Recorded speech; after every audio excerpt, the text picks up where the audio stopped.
ይህ ወንበዴ ፀሐይን አይቶ ነው ንስሐ የገባው ይላል ቅዱስ ያሬድ። ቅዱስ ያሬድ ይህን ሲል ቅዱስ ዮሐንስ አፈወርቅ ደግሞ የለም አይመስለኝም ይላል። ይህንን ወንበዴማ ልቡን የመለሰችው ፀሐይ ብቻዋን አትመስለኝም።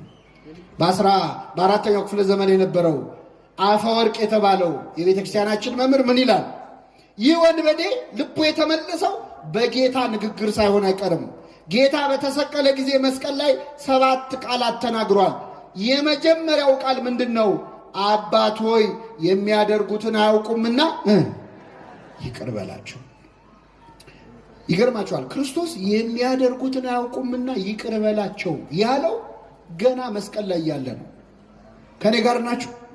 አዎ፣ ገና ሚስማሩ ከእጁ ሳይወጣ። አሁን ከዚህ ጉባኤ ስትወጡ ምዕመናን፣ እዚሁ ጉባኤ ላይ ቆይታችሁ ስትወጡ አንድ ሰው እግራችሁን ቢረግጣችሁ ወይ ይቅርታ ቢል ትቀበላላችሁ? አትቀበሉ? ትቀበላላችሁ።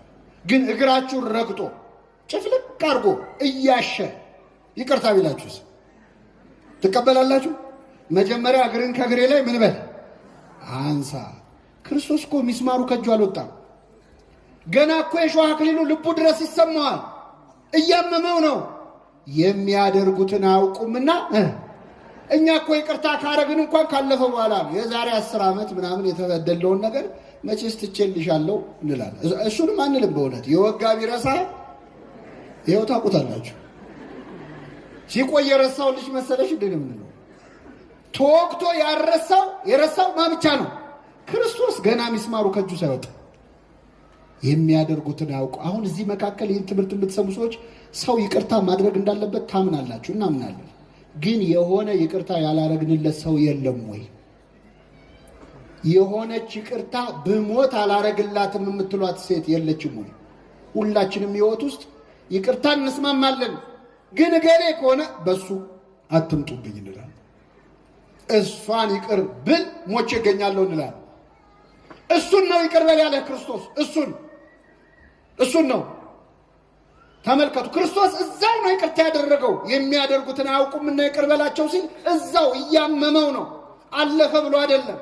ይቅርታ ያማል ወይ? አዎ ያማል። ይቅርታ ይከብዳል። ግን ይቅርታ አድርጉ። የይቅርታን ሕመም ከክርስቶስ በላይ የሚያውቀው ነው። በይቅርታ አይደል እንደ የተሰቃየው? ይቅርታ አይደል እንደ ያቆሰለው? ይቅር ብሎን አይደል እንደ ሞተው?